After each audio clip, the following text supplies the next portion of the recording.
Welcome, everyone, to the Empowered Through TBI podcast series. I'm Joanne Phillips, founder of Empowered Through TBI.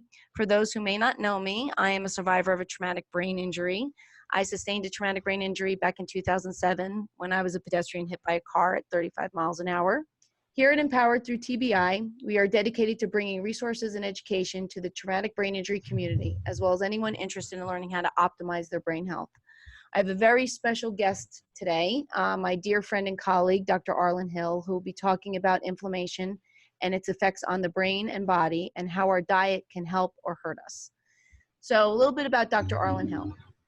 Dr. Arland Hill is the clinical director of Genesis Wellness. He's a doctor of chiropractic and a board-certified diplomat of the American College Board of Nutrition. He has been practicing since 2003 with a clinical focus on the use of science-based natural therapies for the management of chronic diseases. He regularly presents in professional settings on the applications of nutrition in healthcare. Dr. Hill serves as a consultant to the nutrition and laboratory industry. He routinely lectures on topics core to functional medicine, emphasizing the importance of research-based interventions to guide care.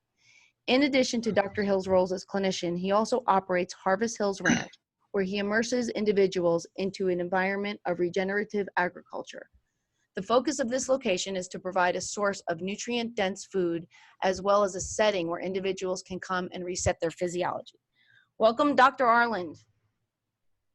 Thank you, ma'am. It's good to be on with you today.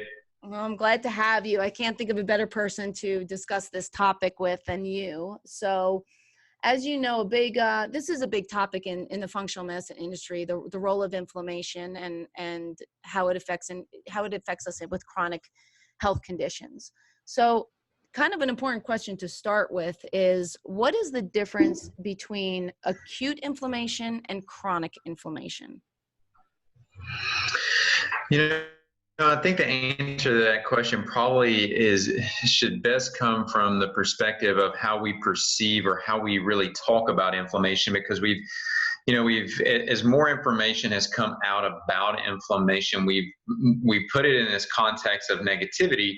And of course, when we think about it in a chronic nature, when it's ongoing and causing persistent damage to the body, it is very much a negative thing that plays out.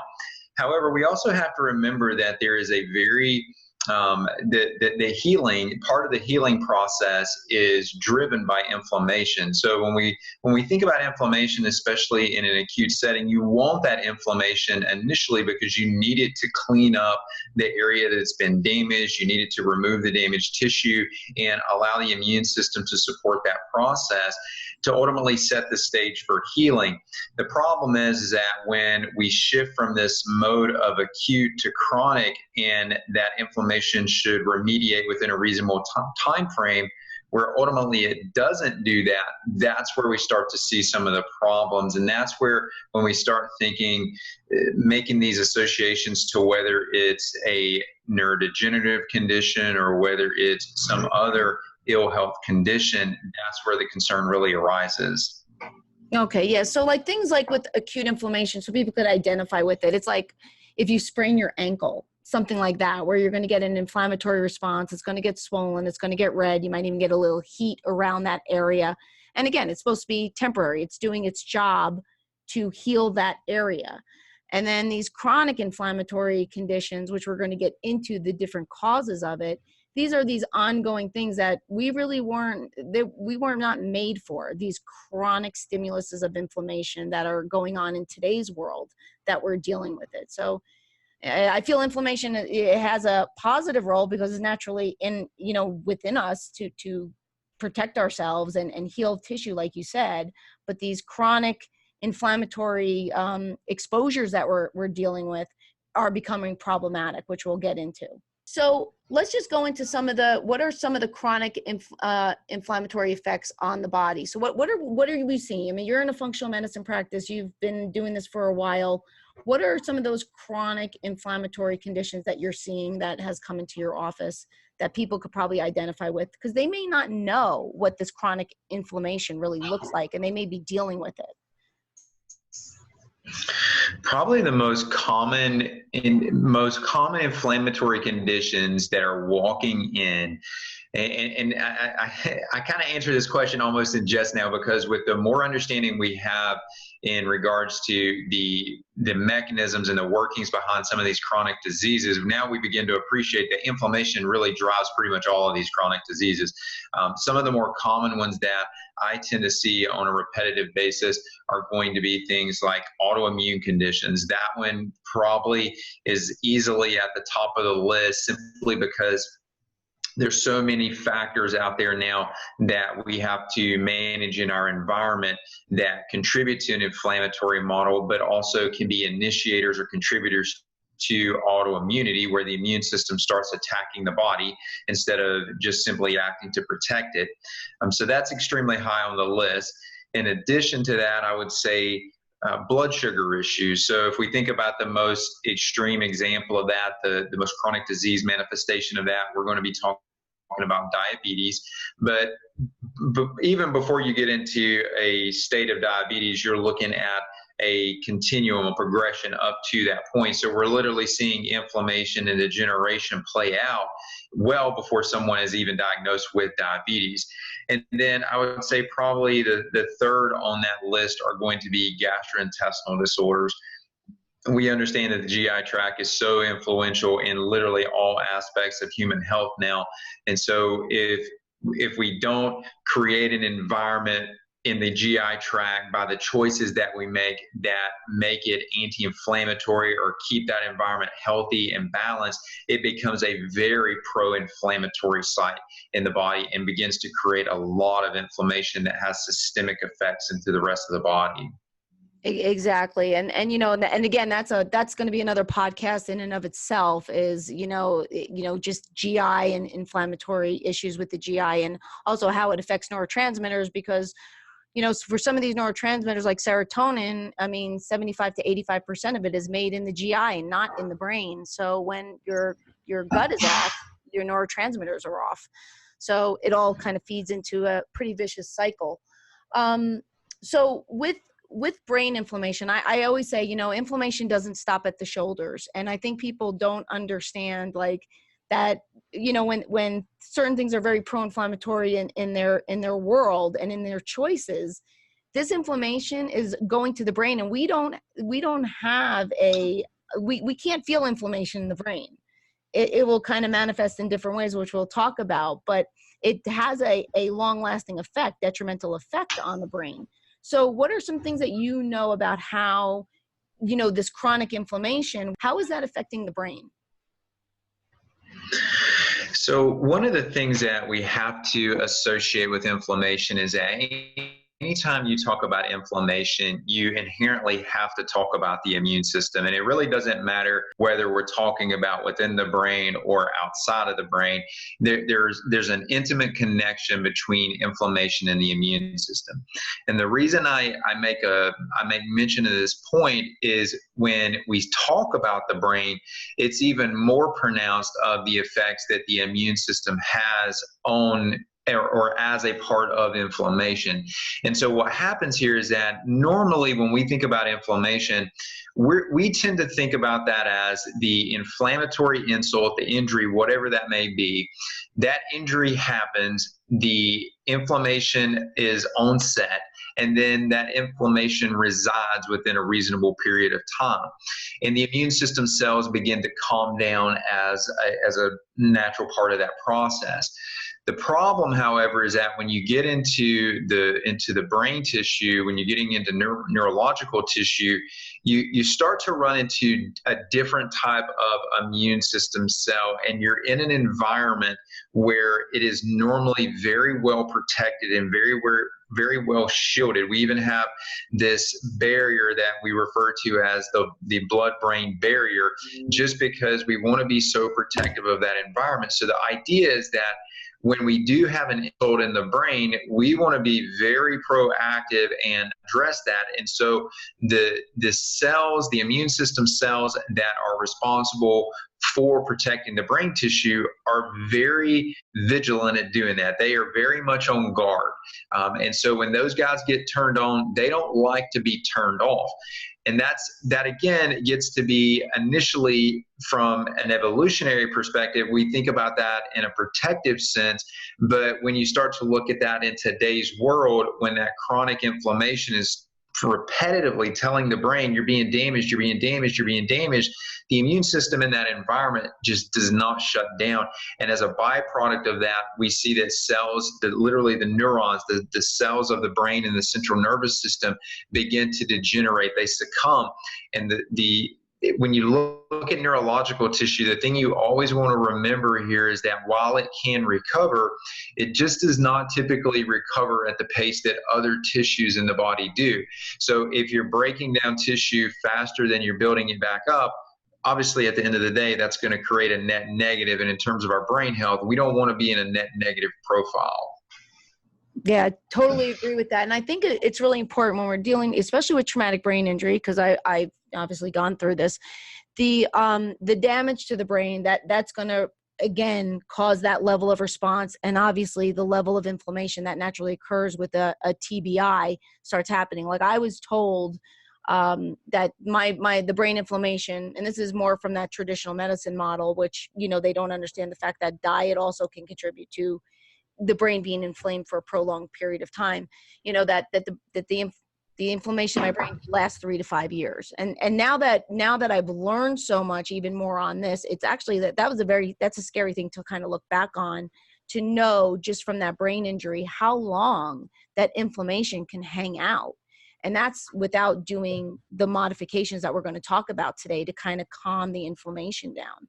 So, for anybody that's dealing with a traumatic brain injury, they need to understand that their brain is inflamed. So these things that we're going to talk about today are going to be it's just being about proactive. I always say, if you know better, you should do better. So, again, with the brain injury community, it's going to be a little bit different because that brain is coming off of an inflamed state, originally. And then they also show that chronic inflammation on the brain will actually shrink the brain size. So whether you have a brain injury or not, everybody's susceptible to brain inflammation. So, as said, if you want to take care of your brain, learn about all these markers and then just incorporate better choices on some things where you can control it. So, given this, when we talk about the causes of inflammation, when I was just kind of looking it up, and it's amazing how much can be really controlled with what we're going to get into, and that's diet. But even before we go into that, I'm kind of curious of when you're dealing with your patients, what are some inflammation reduction strategies that you may talk to them about? Obviously, we're going to go into diet, but are there any more that you really, are gung-ho about? There are, and so two that immediately come to mind for me on this, and just simply because I see these so frequently in practice.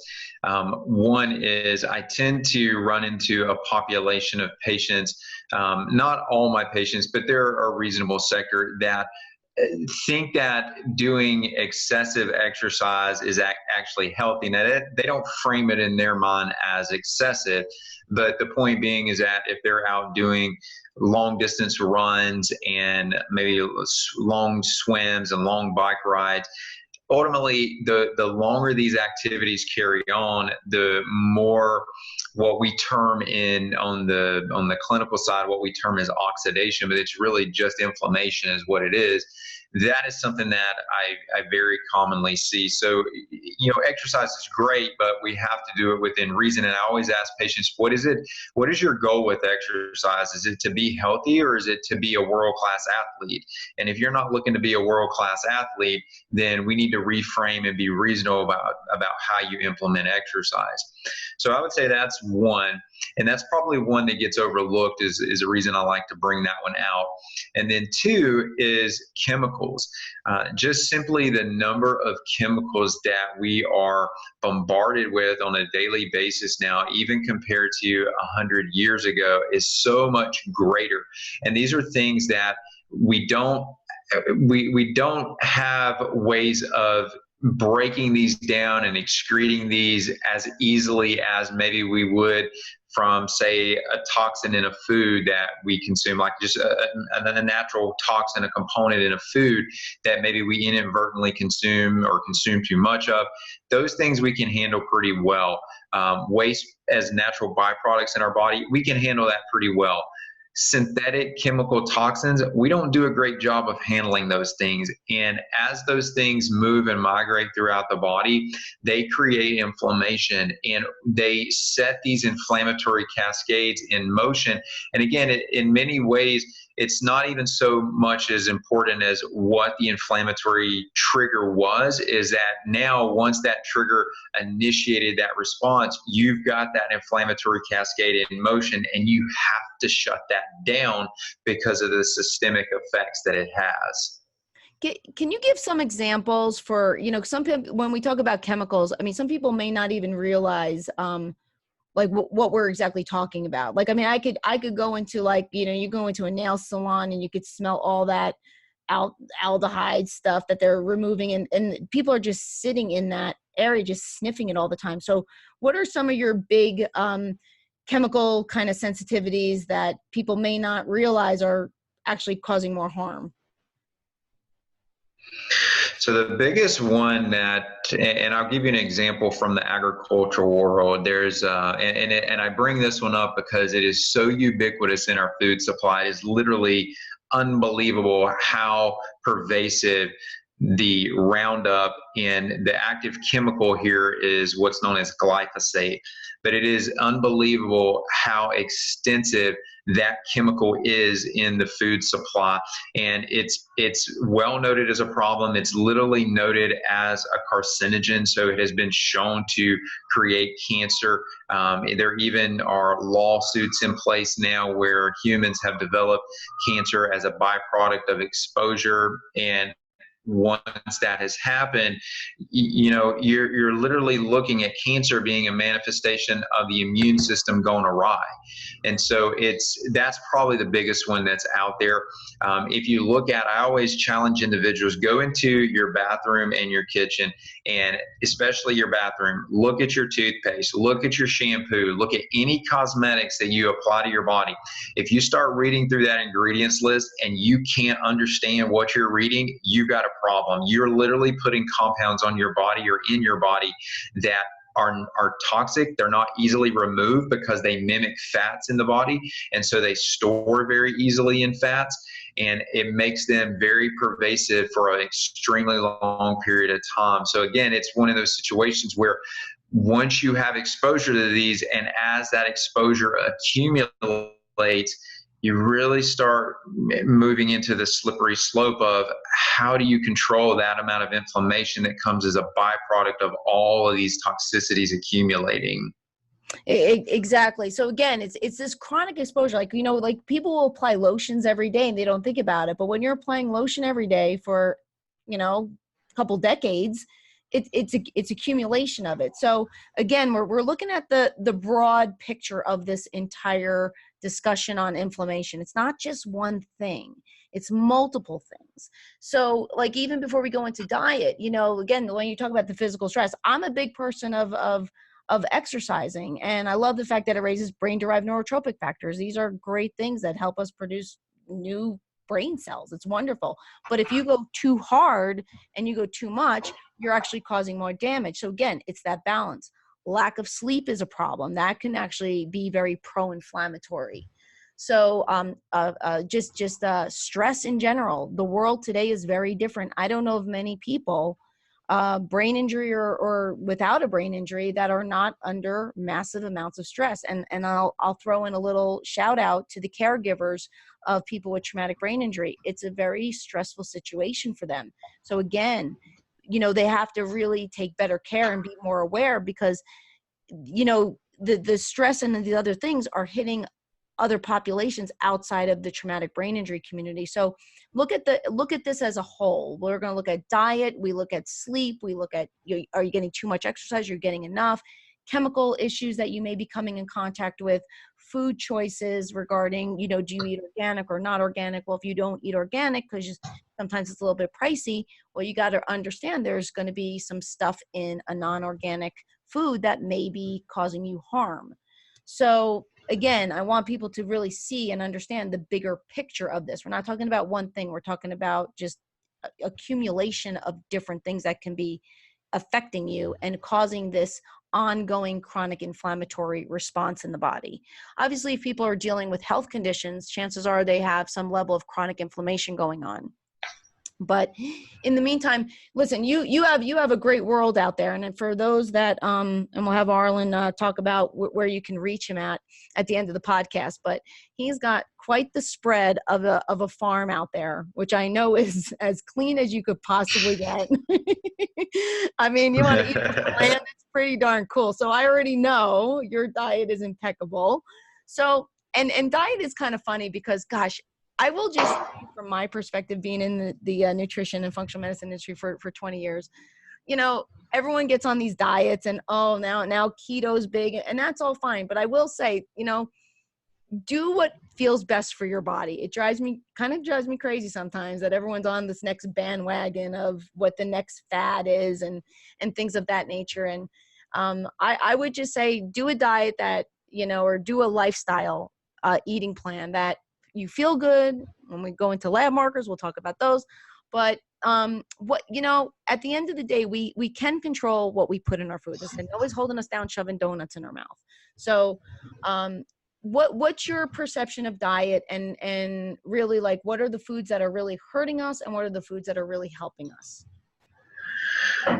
Well, I have to echo your comments about the faddish nature of the way diet tends to be followed now, and it kind of is a little bit of a pet peeve of mine because it's one of those things where it seems like population likes it on the bandwagon.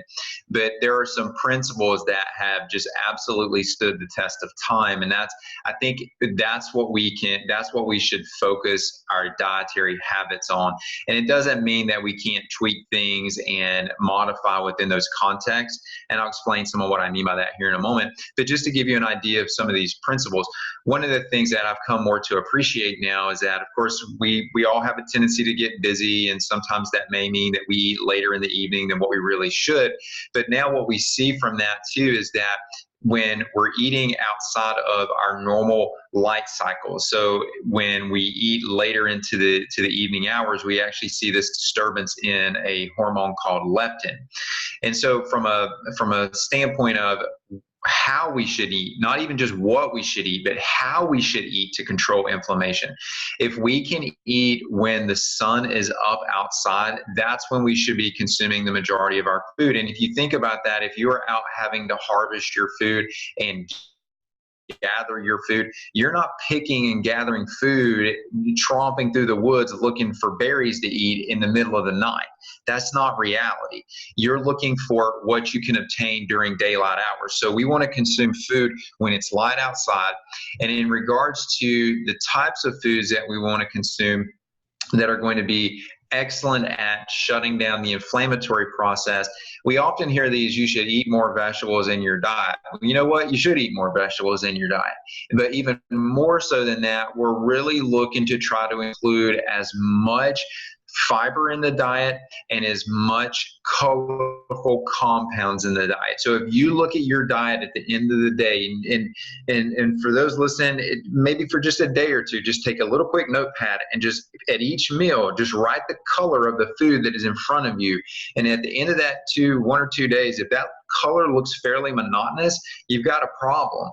And what that's saying is that when your diet is devoid of those colors, you're not getting these compounds that come in the food that are naturally anti-inflammatory, that naturally have antioxidant properties, and that do a good job of suppressing the inflammatory cascades in the body on an ongoing basis.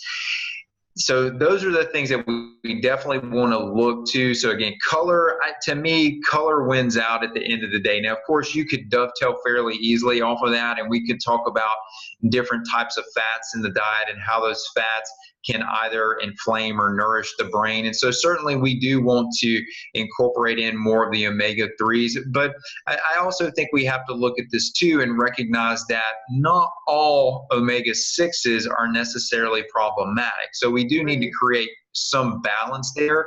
And that's not really more is better like what we think about with the colorful elements in the diet. There really are some general guidelines that we need to try to adhere to try to keep some balance with those fats. And then on the flip side, when we're talking about what is it that's going to create the most concern for us, we really have to think about to me, the thing that immediately comes to mind here is going to be blood sugar. If we're not balancing our blood sugar, we know that we are literally changing the nature of the proteins in the brain. And when you change those proteins, you're now creating a dysfunctional protein.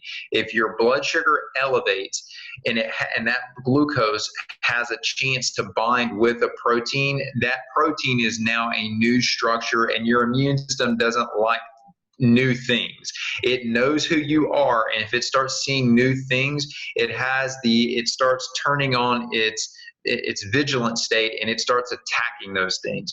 So things that are new, not really, the immune system's not that fond of those things. We like the same old tried and true. And so if you're consuming too much glucose, there's imbalances in your glucose, there's too many refined foods coming in, that's really going to be probably the biggest ongoing problem that we see. And you couple that with these are the same types of foods that don't have true nutrient value to them. There is no what's known as nutrient density here. You're literally consuming a food that has calories but doesn't have nutrition. And this is interesting because if you flip that back to the foods that we should consume, again, these foods with color and those beneficial elements, those elements in those foods that are going to promote that anti-inflammatory state, they are literally classified now as essential micronutrients, and yet they have no caloric value. So we see from our food, we in many reasons we've moved past this idea of calories, but this is just another one. The more calories that we're taking in, a lot of times that means that we're consuming less beneficial food, and the less calorically dense food has the greater ability to control and suppress that inflammatory cascade that can ultimately damage brain tissue. All right, and let's just go ahead and name the culprit, because I'll tell you right now, a lot of people, I think some people will realize what they're eating is wrong, but it's almost like, unless we name it, it's okay. So, we're talking about things again. Insulin is very pro-inflammatory. It has a role in the body because it's there. But what's happening is we're stimulating by our diet, by eating a lot of these refined carbohydrates. And listen, there are healthier, like a sweet potato. That's a healthier choice than a baked potato. But I think everybody could say, I've been to the supermarket and I've seen a sweet potato that's small and a sweet potato that's huge. And I find it funny that people are like, I just had one sweet potato. It's like the big one that weighs 6 or 7 ounces. It's like gigantic. So people have to pay attention to these portion sizes as well. And then and the rest of their diet. So, you're talking about potato chips and popcorn and pasta and bagels and things that are problematic, proteins that are problematic, which can also cause inflammation. We didn't even get into that yet, which is food sensitivities and allergenic proteins that could be also increasing inflammation. So a lot of the culprits are your gluten, your gliadin, eggs for some people are problematic, soy proteins, milk proteins, your casein, your whey. And I'm a fan of whey, but as long as people don't react to it, because it could be problematic for some people. So these are things that can be also giving a low grade inflammatory response in the body. So, pastas, it would be nice to eat whatever you want to eat, but there is a price to pay for those choices. And again, if people are going to eat the standard American diet, which is what we joke around in the industry as sad, because it kind of is very pro-inflammatory with these pro-inflammatory foods that we're choosing to eat regularly. And I would encourage anybody listening, Arland, and I know as a clinician, you probably have had people do this, write down 3 days of what you're eating. I'd like to see people do it for a week. And I think they'd be surprised at some of their food choices after listening to this. They're like, oh gosh, you know what? I kind of do eat pretty pro-inflammatory. So I'm really big on accountability and responsibility. So I think if people are really serious about their brain health and in the traumatic brain injury community, definitely about your recovery, You got to really be proactive about all this and get real with what you're doing. So, I mean, I love to eat whatever I want to eat. I just, I just can't. I still have fun though. I mean, I still have a dessert every now and again. I'll be honest. Arlen, I like my dessert. I cut like a couple bites. So, I mean, it does happen, but you got to have a little bit of fun, but overall, you got to really, have accountability for what you're taking in. So I personally, I like more kind of a paleo type lifestyle where it's not so extreme and it still can be, pretty healthy. And I do check my markers, which we're going to get into some lab markers here. I do want to know what you think though about vegetarian diets, because that is a big time catch-22 with vegetarian diets, because it could be done as long as it's done correctly. It could be pretty okay.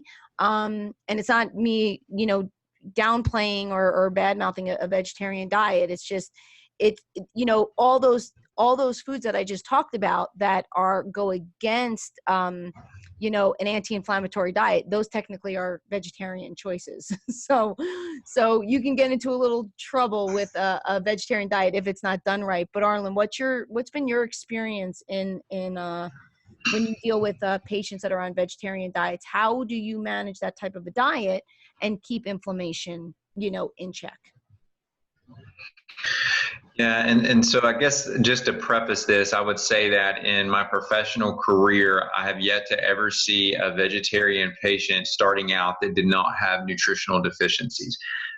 There are just some deficiencies that population is more prone to, even outside of the amino acids that come from protein and even outside of B12.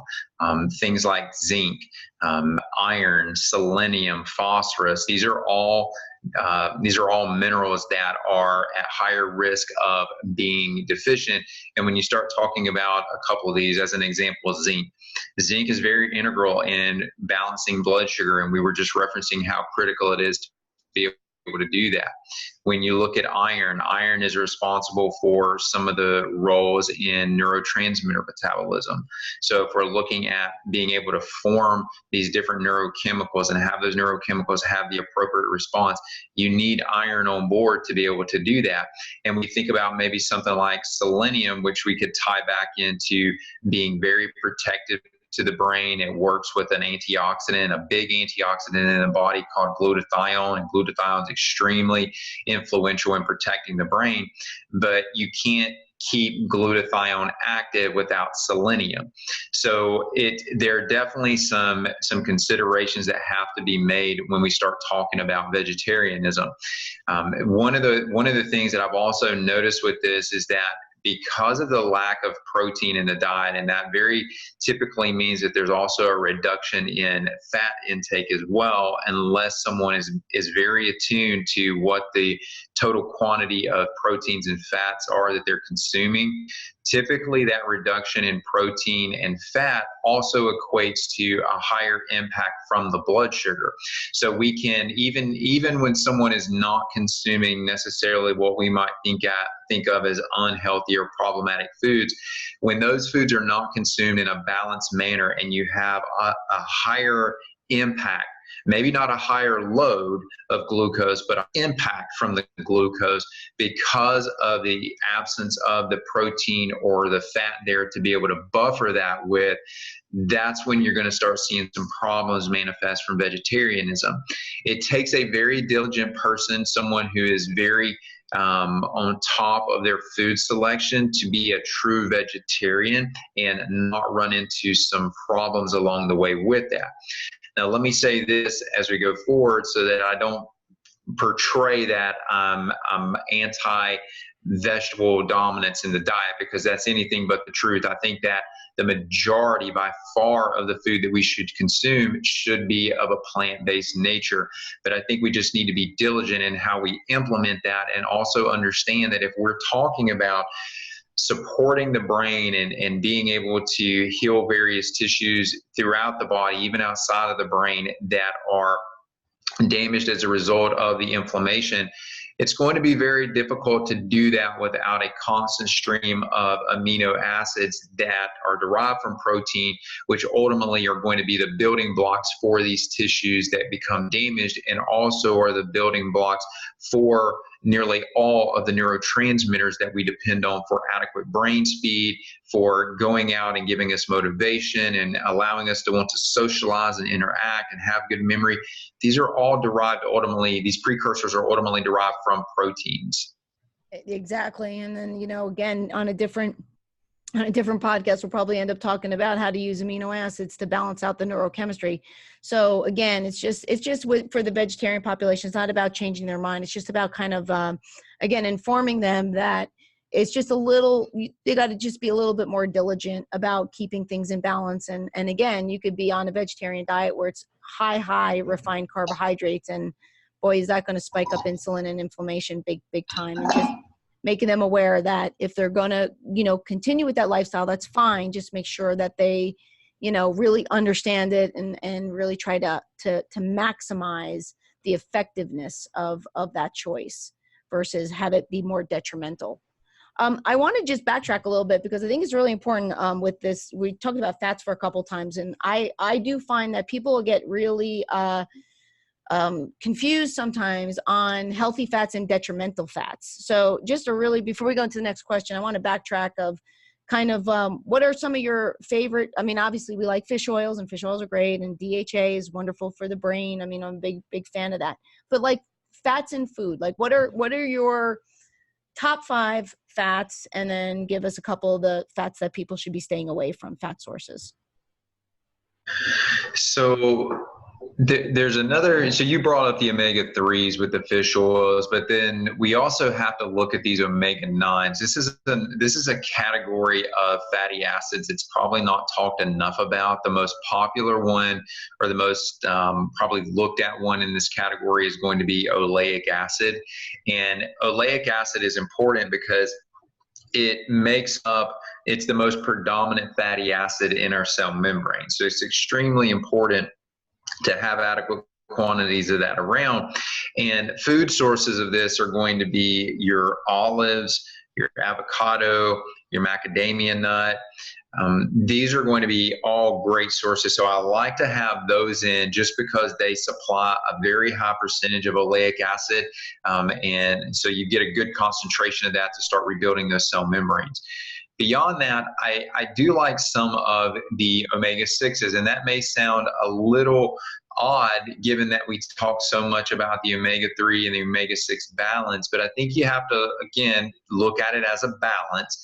And if you're striking that balance, then some of the omega-6s are not the problem that we ultimately deem them to be. So for example, when we start talking about there's an oil or a fatty acid called linoleic acid. Well, linoleic acid ultimately can go downstream into a couple of other types of fats, but this is going to be something that can make another fatty acid called conjugated linoleic acid. And conjugated linoleic acid is literally the bacteria in our gut take that fatty acid and they make the conjugated linoleic acid from it. Once you have that conjugated linoleic acid, now you have an anti-inflammatory omega-6 on your side that is powerful enough that it has been shown to suppress the activity of cancer cells. So we're talking about a very profound omega-6 that we want to try to take advantage of. On the flip side, you mentioned some of the ones that we have to be attuned to, not some of the ones we should really think about keeping out of our diet, or at least mitigating the effects of. There's 2 that come to mind for me on this. So the first is going to be the arachidonic acid. Arachidonic acid is it's the fat source that we find in conventionally raised meat. So for example, if you take an animal, let's just use cattle as an example, and you feed that animal a diet that's high in corn, high in soy, that animal is going to develop arachidonic acid, which is very inflammatory. On the flip side of that, if you take an animal that's raised, a cattle that's raised on grass, there's going to be a higher concentration of the omega-3s and some of these other beneficial omega-6s. And while you do have some arachidonic acid, you don't have near as much. So that's definitely one I would say. And then the other one that comes to mind is going to be these trans fats. And these are going to be truly, they're just fake fats. These are not fats that you find in nature. These are fats that are going to be a byproduct of the processing that food, and I use food in quotations here because it's so hard to call these things food sometimes in the true sense of them. But these trans fats are ultimately what we find, and they're a manipulated form of fat. And what we've come to understand with these fats is that once they embed themselves into the cells in the body, they don't like to leave. And they, as a result of that, they change the activity of how the cells interact with each other.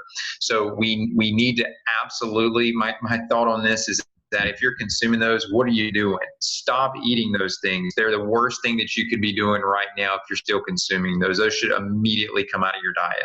And a lot of times that stuff is like hidden in kind of just, again, those junk food, high carbohydrate foods that people are kind of snacking on, not thinking it's problematic. So you got the trans fats buried into these high glycemic type foods. So you're getting a double whammy there.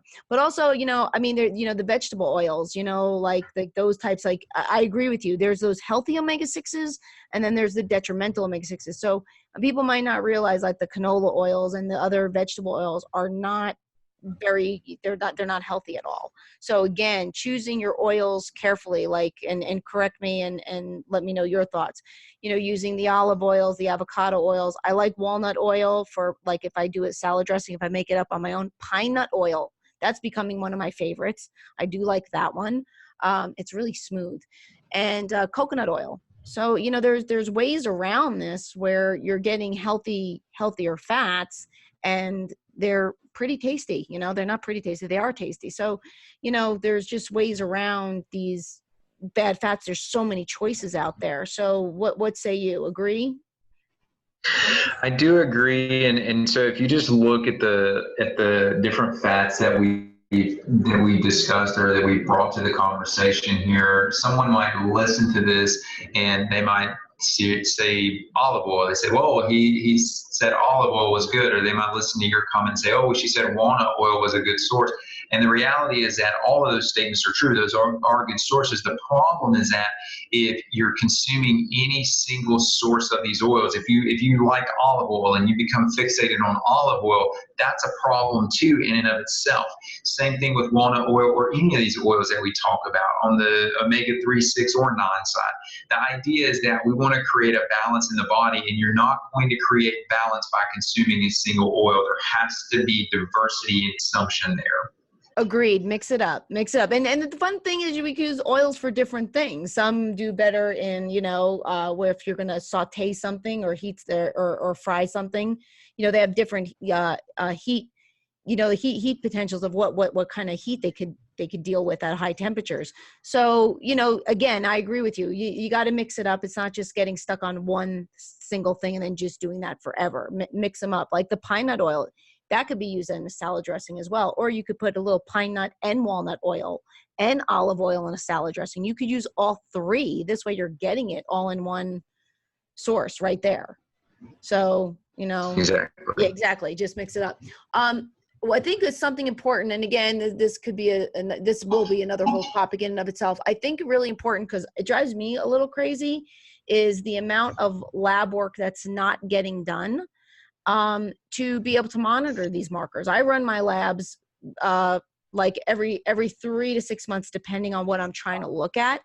But I got to say, these inflammation markers and these insulin markers are huge, and they're so preventative. What's so cool about it is, like, we can run labs where we could see where you are, and if you're out of whack, we can bring it back and get them in a normal range, thus preventing these chronic issues that starts happening with the inflammation that goes on an everyday basis. So I know I have some of my favorite markers, but I'm gonna let you go first, and then I'll add in if if need be. So let's just talk inflammation right now. What are some of your inflammation markers that you like to utilize when you're assessing a patient's inflammatory state? Some of the more traditional ones that I use that I really gravitate to, the high sensitivity CRP, the C-reactive protein, that's just such a good one. It's extremely sensitive, not terribly specific, but it does give me a good feel for how much inflammation someone is dealing with. In addition to that, I like to look at within these probably more commonly accepted markers, homocysteine is extremely high on my list of desired markers to look at, because with that one, I can get a feel for not just how much inflammation we're dealing with, but also what is the capacity of that individual to heal and to turn over new cells and replicate new cellular tissue as a part of that healing process. So there's a lot of information that we can glean from that marker. And then maybe on the side of not so commonly recognized, I really like when I do my nutrient testing, I really like looking at the antioxidant status and seeing exactly how these essential micronutrients are working together to be able to calm down the inflammation that is encountered by some of the immune system cells. And so to me, that is a very dynamic marker, and that's a marker that is not isolated to a moment in time.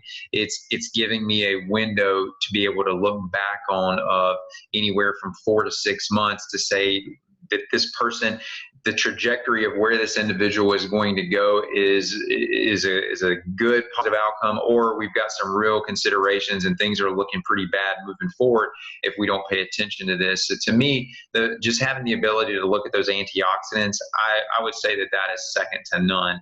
And then maybe lastly, just kind of reverting back onto some of the more commonly looked at labs, but not necessarily looking at these in the traditional mindset, are just looking at some of the immune system cells themselves. I mean, we're talking about the immune system. We're talking about how the immune system and inflammation are integrally related with each other.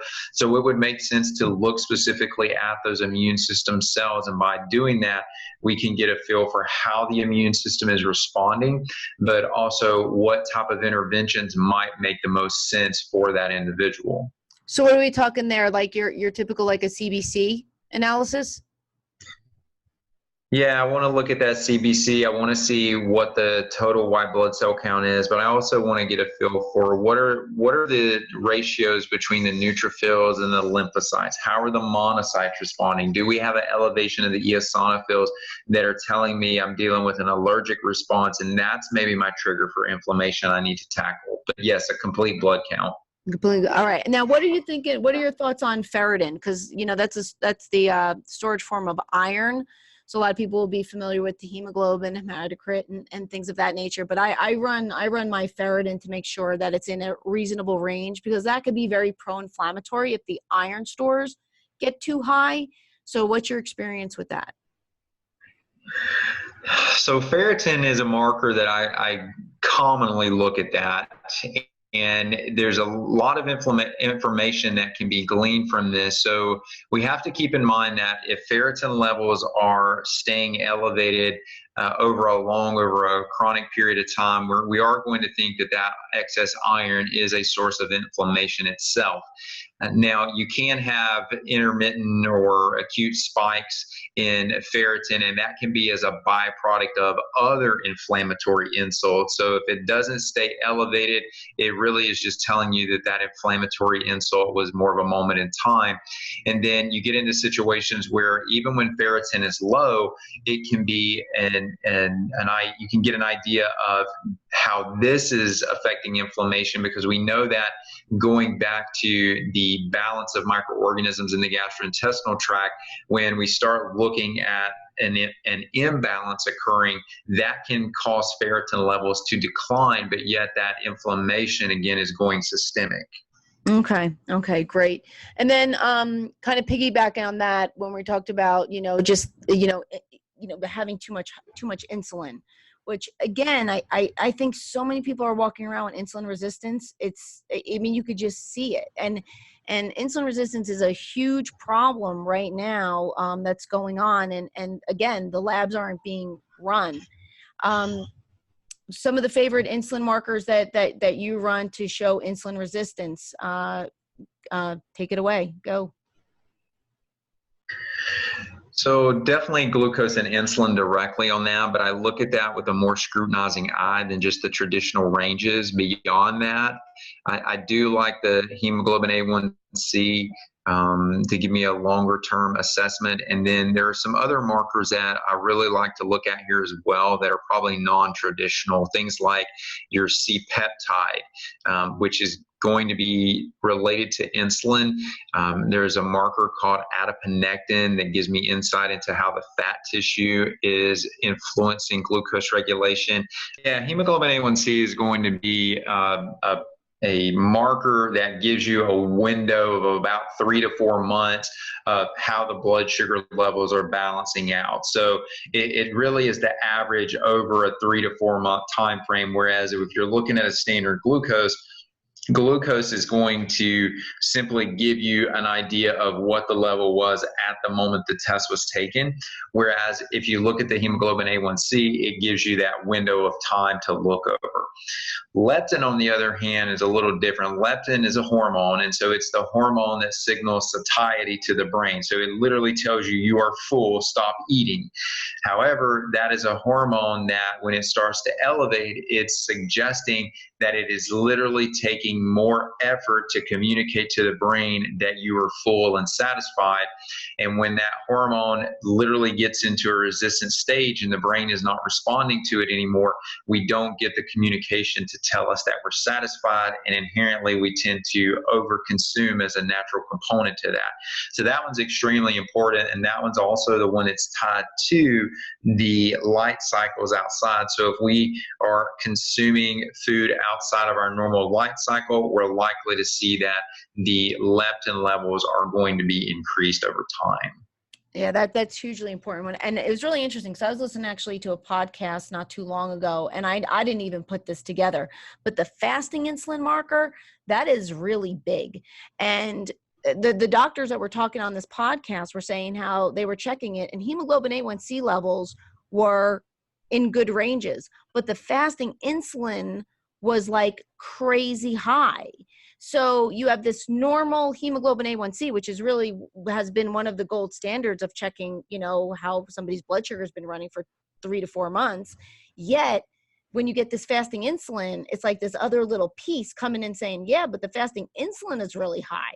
So, we got to look at that, because that definitely is a problem if the fasting insulin is high, even if the hemoglobin A1C is low. It's a little bit of a kind of like a little chess match going on here, that for some reason the hemoglobin A1C stayed low, but the insulin levels are high. So you got to kind of look at that and get that fasting insulin level down and keep it more, keep that hemoglobin A1C normal. Cause I guess there's like a difference in how people glycate these proteins. They could be slower glycators, which is that glycosylated hemoglobin. Yeah, and the other thing that I would say on this is that when you're looking at glucose is going to be the last marker to fall out of range. Your body does not like unsteady glucose levels. And so it's going to make every attempt that it can to keep that stabilized. And that's exactly what the insulin is doing. The insulin levels are climbing up to try to control the glucose, even though you're not seeing the jump in the glucose. The jump in the insulin tells you very predictably what's in the future if things don't change. So I do agree with that. Yeah. And I just want to preface, listen, those who are listening and who will be listening in the future, these are really important markers to be getting checked routinely. And again, for everybody, not just a certain community, but definitely for everybody, to just be a little bit more proactive about their health. That's why I definitely recommend working with functional medicine practitioners, or somebody that's a doctor that's open-minded, that see the importance of these markers, that will code them correctly. I know SpectraCell, who you use, runs these markers. I really like them as well. They do a whole broad stroke of so many tests. So there are ways to get this information, and you definitely should be definitely should be looking at it and getting things checked out to make sure that, your body is doing what it should be doing, and, you're not getting yourself into any kind of trouble. So on the last note, the power of supplements are huge. I mean, you can't really chase a bad diet with supplements. So let's just be real on that. It does start with what we're, doing every day and how we're managing certain things in our lives every day. But supplements definitely are helpful. They definitely are. I take them myself. So what are some of your favorite supplements to control inflammation? I've got 4 that are my go-tos: curcumin, resveratrol, quercetin, and green tea. Those are going to be the 4 that I'm going to lean on the heaviest. Those are 4 that have been shown to be able to bypass the blood-brain barrier and have beneficial effects. And you're going to see that really, when you look at where they impact the inflammatory cascades at, they are very central in shutting down very significant steps in the inflammatory cascades. So I would lean very heavily on those 4: the curcumin, the resveratrol, the quercetin, and the green tea. And yeah, and especially, I mean, I'm a big fan of curcumin too, and it's very neuroprotective outside of being anti-inflammatory. So it's just kind of one of those no-brainers, no pun intended on that, type of supplements. But I will say, you do want a curcumin, powder curcumin. You'll get some level of systemic increase in taking a powder curcumin. You want to take this with fat because it's going to help in the bioavailability. But, we use a curcumin, which is an emulsified curcumin, which has been shown in a study to increase plasma levels and thus get higher delivery of both curcumin and that byproduct compound tetrahydrocurcumin. So, not all supplements are created equal. And so you really want to make sure that you understand, delivery systems and things like that. But an emulsified curcumin like the curcumin is a very, very potent delivery system. Take it with fat. Is there any other ones in there, Arland, that need to be taken with fat outside of curcumin that you recommend? The resveratrol should as well, because it's a fairly complex structure, but the quercetin and the green tea don't need to be. You should probably take that green tea with food, but it doesn't have to necessarily be taken with fat.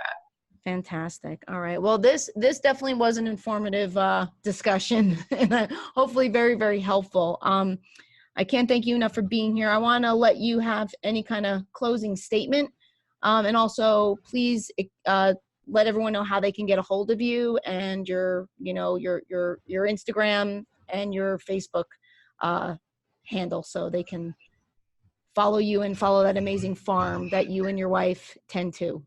And maybe come out and visit too, because the people are going to get a treat going over there.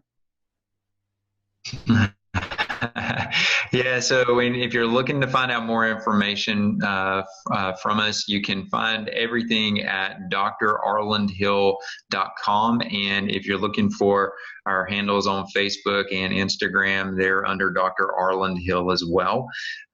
If you have interest in coming out to the farm, we'd love to chat with you and talk about opportunities to have you come out. Let us immerse you in what real food looks like, and share that opportunity with you in a relaxing environment, give you some downtime, give your brain an opportunity to relax, and feed some good food that's going to support that anti-inflammatory type of an effect as well. But you can find everything at drarlandhill.com.